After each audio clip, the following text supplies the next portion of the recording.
Good morning to all of you. This is Navneet and welcome to online classes. आज से हम start करते हैं आपका एक नया सब्जेक्ट जिसका नाम है इतिहास। ठीक है, और इतिहास को स्टार्ट करने से पहले हमें यह पता होना जरूरी है कि इतिहास वास्तविकता में है क्या, इतिहास का अर्थ क्या है, इतिहास की डेफिनेशन क्या है। ठीक है, कि इतिहास का अर्थ क्या है, इतिहास की डेफिनेशन क्या है, इतिहास कहते किसे हैं, इतिहास वर्ड जो आया है यह शब्द सबसे पहले किसके मन में आया था, किस पुस्तक में इतिहास के बारे में लिखा है। तो ये सभी चीजों की जानकारी हम किसमें पढ़ेंगे, इस इतिहास का जो सब्जेक्ट है आज का हमारा, जिसका नाम है इतिहास की सामान्य जानकारी, इसके अंदर हम पढ़ेंगे। क्योंकि आप ये मानिए किसी भी नई सब्जेक्ट को स्टार्ट करने से पहले आपको उस सब्जेक्ट के बारे में पता होना जरूरी है कि वह जो सब्जेक्ट है उस सब्जेक्ट का जो ओरिजिन है वो कहाँ से होता है, वह सब्जेक्ट कहाँ से आई है, उस सब्जेक्ट के फादर कौन है, उस सब्जेक्ट का मतलब क्या है, मीन क्या है। तो इन सभी बातों को हम इस सब्जेक्ट में पढ़ेंगे।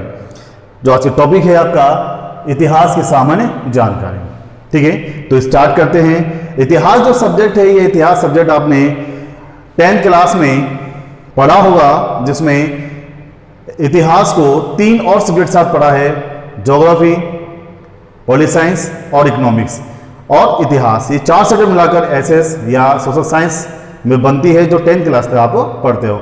लेकिन अब 11th या 12th क्लास में आपको इसको अलग से एक सब्जेक्ट के रूप में पढ़ना पड़ेगा। चलिए तो स्टार्ट करते हैं देखिए, इतिहास सामान्य जानकारी, विषय इतिहास की सामान्य जानकारी, जनरल इंफॉर्मेशन ऑफ हिस्ट्री। देखिए कि इतिहास जो शब्द है, इस इतिहास शब्द की उत्पत्ति किस भाषा से मानी जाती है। इतिहास शब्द की उत्पत्ति ग्रीक भाषा से मानी जाती है। ग्रीक या इसको कहते हैं यूनानी, और क्या बोला जाता है इसको, यूनानी भाषा। आपने नाम सुना होगा, यूनानी सिविलाइजेशन, यूनानी सभ्यता, ग्रीक सिविलाइजेशन, ग्रीक सभ्यता आपने नाम सुना होगा। ठीक है, ग्रीक सभ्यता या यूनानी सभ्यता में जो भाषा थी उसे ही बोला जाता है ग्रीक या यूनानी भाषा। तो इस ग्रीक या यूनानी भाषा से ही किस शब्द की उत्पत्ति होती है, इतिहास शब्द की उत्पत्ति होती है। दूसरी बात, यूनान में इतिहास ना बोला जाकर, हिस्ट्री ना बोला जाकर, देखिए इसको इंग्लिश में बोला जाता है हिस्ट्री, लेकिन यूनान में हिस्ट्री ना बोला जाकर इसको बोला जाता था हिस्ट्री। क्या बोलते थे इसको, हिस्ट्री बोलते थे। ठीक है, याद रखना, यूनान में इतिहास को हिस्ट्री ना बोलकर उसको बोला जाता था हिस्ट्री। ये जो हिस्ट्री बोला जाता था, बाद में इससे ही जो वर्ड बना है वो कौन सा बना है, हिस्ट्री वर्ड बना था। यहां तक हमने पढ़ा कि इतिहास शब्द की उत्पत्ति कहां से होती है, किस भाषा से होती है, तो उस भाषा का नाम था ग्रीक भाषा है, ग्रीक लैंग्वेज। चलिए अब है इतिहास का अर्थ। देखिए, अर्थ और परिभाषा दोनों अलग अलग चीजें हैं। तो सबसे पहले इसका अर्थ देखते हैं। इसका अर्थ है बुनना या जोड़ना। क्लियर, इतिहास का अर्थ है बुनना या जोड़ना। अब भाई किसको बुनना, किसे जोड़ना, तो ये भी हम देखेंगे। अब किसे बुनना या किसे जोड़ना, तो ये क्लियर किससे होगा, इस आगे आने वाली जो लैंग्वेज है वो, सॉरी, जो डेफिनेशन है इतिहास की, इससे क्लियर होगा। तो देखिए इसकी डेफिनेशन देखते हैं, परिभाषा देखते हैं इतिहास की। क्या कह रहा है इतिहास की परिभाषा, भूतकाल में, दैट मीन्स एंशिएंट टाइम में, प्राचीन समय में घटित ऐसी घटनाएं जो प्राचीन काल में हो चुकी हैं, उन्हें क्या करना, क्रमबद्ध या निश्चित प्रकार से, क्रमबद्ध तरीके से, मतलब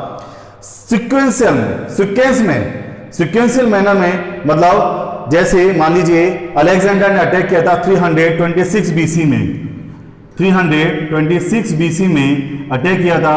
अब इसके बाद क्या इवेंट हुआ था, 322 बीसी में चंद्रगुप्त मौर्य ने एक नई डायनेस्टी को एस्टेब्लिश किया था। इसके बाद क्या हुआ था, 305 में सेल्यूकस निकेटर ने अटैक किया था चंद्रगुप्त मौर्य के ऊपर। तो ये सब कैसा हो रहा है, सीक्वेंस में हो रहा है। ठीक है, ये सब क्रमबद्ध तरीके से हो रहा है। तो देखिए क्या कह रहा है दोबारा, भूतकाल में घटित ऐसी घटनाएं जो हो चुकी हैं उन सभी को क्या करना, क्रमबद्ध या निश्चित प्रकार से जोड़कर या बुनकर, बुनना या जोड़ना, उनको एक प्रकार से जोड़कर रखना,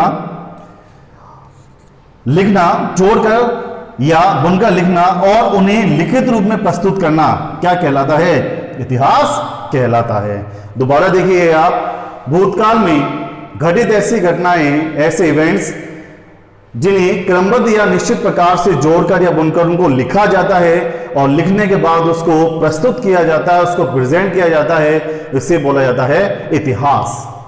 क्या कहलाए वो, इतिहास। यदि एक लाइन में इसको बोला जाए तो क्या होगा, निश्चित रूप से ऐसा हुआ था, सर्टेनली इट वाज हैपेंड, निश्चित रूप से ऐसा हुआ था। हाँ भाई, कैसा हुआ था कि 326 बीसी में अलेक्जेंडर आया था, बिल्कुल आया था, ऐसा हुआ था, निश्चित है, निश्चित रूप से ऐसा हुआ था। चलिए फिर क्या था कि 322 बीसी में, 322 बीसी में क्या हुआ था, चंद्रगुप्त मौर्य ने स्टैब्लिश किया था किसको, मौर्य डायनेस्टी को। चलिए ये भी हुआ था, निश्चित रूप से हुआ था। 305 बीसी में सेल्यूकस ने चंद्रगुप्त मौर्य के ऊपर अटैक किया था, बिल्कुल किया था। तो ये सब क्या है, क्रमबद्ध तरीके से हुआ है और इसको क्या करना, क्रमबद्ध तरीके से सभी को जोड़कर प्रस्तुत करना क्या कहलाएगा, इतिहास कहलाएगा। क्लियर? तो निश्चित रूप से ऐसा हुआ था। चलिए यहां तक हुआ। नेक्स्ट, अब दो वर्ड आते हैं हमारे सामने। एक वर्ड आता है इतिहास और एक वर्ड आता है अतीत। दोनों सेम से लगते हैं, दोनों वर्ड एक जैसे लगते हैं भाई, इतिहास और अतीत दोनों सेम हैं, लेकिन यदि इनको हम पढ़ते हैं डीपली तो ये दोनों वर्ड एक दूसरे से बिल्कुल डिफरेंट है, बिल्कुल अलग हैं। कैसे अलग है तो देख लीजिए एक बार। इतिहास, इतिहास क्या है, घटित ऐसी घटनाएं, ऐसे इवेंट्स जो हो चुके हैं जिनका कोई लिखित साक्ष्य या सबूत उपलब्ध होता है।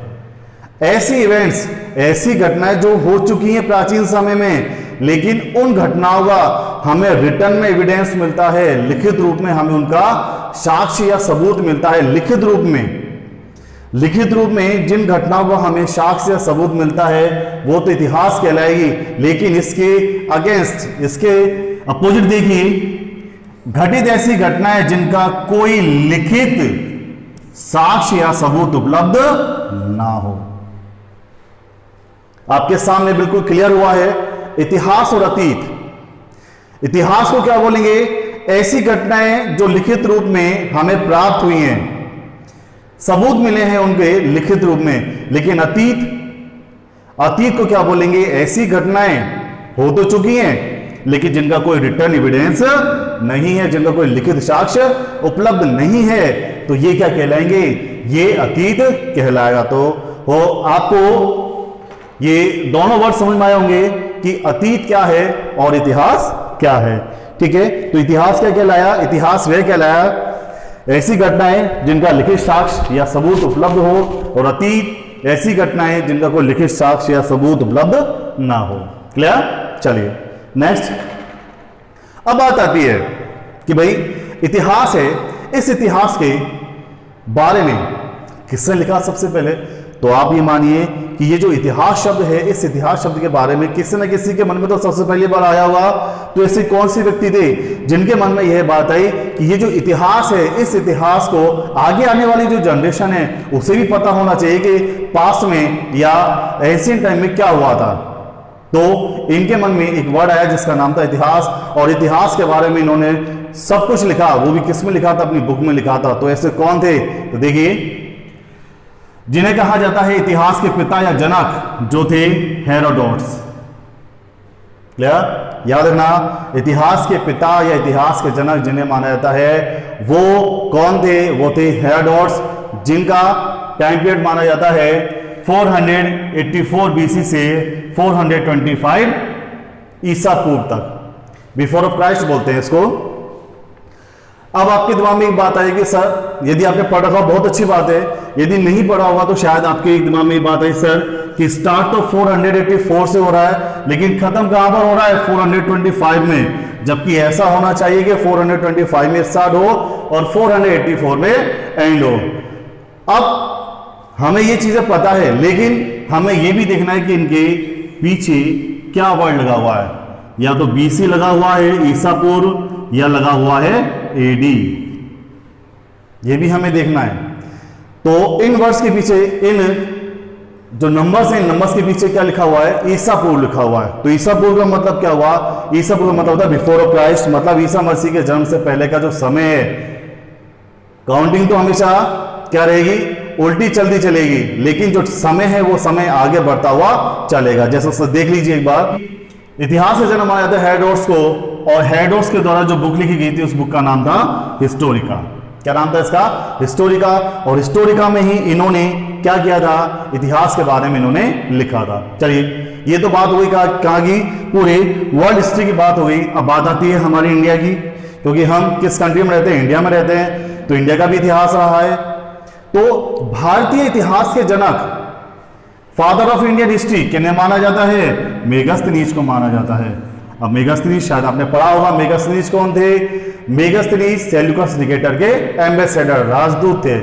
जो अब सेल्यूकस निकेटर कौन था, 322 ईस्वी में चंद्रगुप्त मौर्य ने स्थापना की थी मौर्य डायनेस्टी की, मौर्य वंश की। उसके बाद चंद्रगुप्त मौर्य ने और सेल्यूकस निकेटर के बीच 305 BC में दोनों बीच क्या होता है, बैटल होता है, युद्ध होता है। और युद्ध के बाद कौन जीता है इस युद्ध को, इस युद्ध को जीता है चंद्रगुप्त मौर्य, और इन दोनों के बीच क्या होती है, अलायंसेस होती है।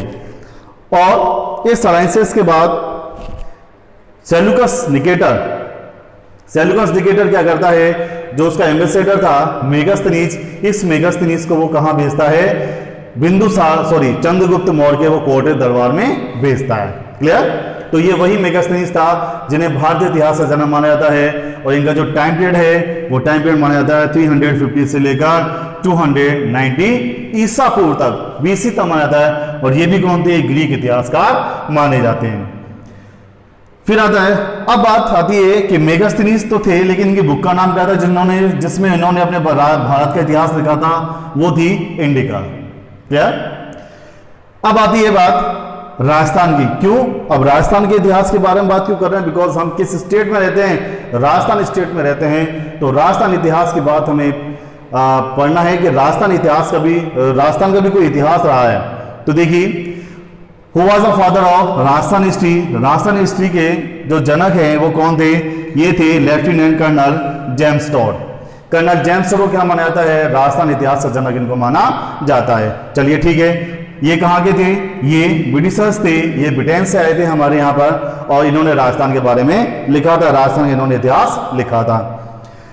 आगे दूसरी बात, इन्हें क्या कहा जाता है, इन्हें कहा जाता है घोड़े वाले बाबा। कर्नल जेम्स टॉड को क्या कहा जाता है, घोड़े वाले बाबा कहा जाता है। अब घोड़े वाले बाबा क्यों कहा जाता है, क्योंकि जब ये राजस्थान में एक जगह से दूसरी जगह पर घूमते थे तो ये घोड़े पर हमेशा सवार रहते थे, घोड़े पर हमेशा घूमते थे, और घोड़े पर घूमने के कारण इन्हें क्या बोला गया है, घोड़े वाले बाबा इनको बोला गया है। Is that clear. अब बात आती है, चलिए ठीक है, अब इनका टाइम पीरियड कितना है, 1782 से लेकर 1835 ईस्वी तक। देखो यहां पर क्या लिखा है, यहां पर ईस्वी लिखा है, और यहां पर क्या लिखा है, ईसा पूर्व लिखा है। अभी क्लियर कर दूं मैं आपको। कर्नल जेम्स टॉड, अब इनके द्वारा जो लिखित पुस्तक है वो कौन सी है, annuls and the antiquities of Rajasthan. Annuls and the antiquities of Rajasthan, इसमें इन्होंने राजस्थान के इतिहास के बारे में लिखा है।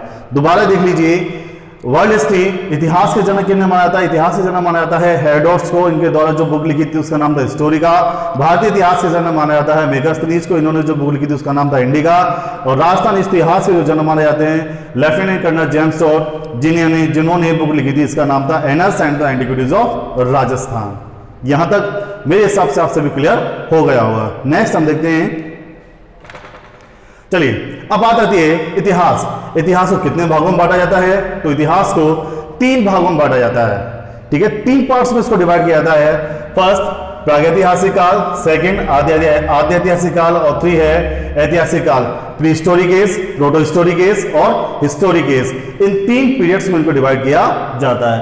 क्लियर? अब बात आती है कि प्रागैतिहासिक काल कौन सा था। तो प्रागैतिहासिक काल वह था जिसमें लिखित साक्ष्य उपलब्ध नहीं हुए। एक ऐसा काल जिसमें लिखित साक्ष्य उपलब्ध नहीं हुए थे उसे बोला गया था प्रागैतिहासिक काल। कोई भी रिटर्न एविडेंस वहां पर प्राप्त नहीं हुआ था। वह काल कौन सा माना गया? प्रागैतिहासिक काल। मानव का जन्म कब, कौन से काल में माना जाता है? प्रागैतिहासिक काल में मानव का जन्म माना, उत्पत्ति मानी जाती है। फिर आता है आद्य ऐतिहासिक काल। आद्य ऐतिहासिक काल के बारे में हम क्या जानते हैं? देखिए, इसमें लिखित साक्ष्य तो मिले, रिटर्न एविडेंस तो मिले, लेकिन उन्हें पढ़ा नहीं जा सका। रिटर्न एविडेंस तो मिला, लेकिन इन रिटर्न एविडेंस को हम नहीं पढ़ सके। जो इतिहासकार थे उन्होंने वो इस रिटर्न एविडेंस या लिखित साक्ष्य को नहीं पढ़ सके, क्योंकि लिखित साक्ष्य मिला लेकिन उनको पढ़ने में वो नाकामयाब रहे थे। चलिए, बात हुई। अब आता है थर्ड ऐतिहासिक काल। ये काल कौन सा है? तो ये काल वह काल है जिसमें रिटर्न एविडेंस, लिखित साक्ष्य भी मिले। देखिए, लिखित साक्ष्य भी उपलब्ध हुए और उन्हें पढ़ा भी गया था। ये ऐसा काल था जिसमें रिटर्न एविडेंस, लिखित साक्ष्य मिले और लिखित साक्ष्य को पढ़ा भी गया था।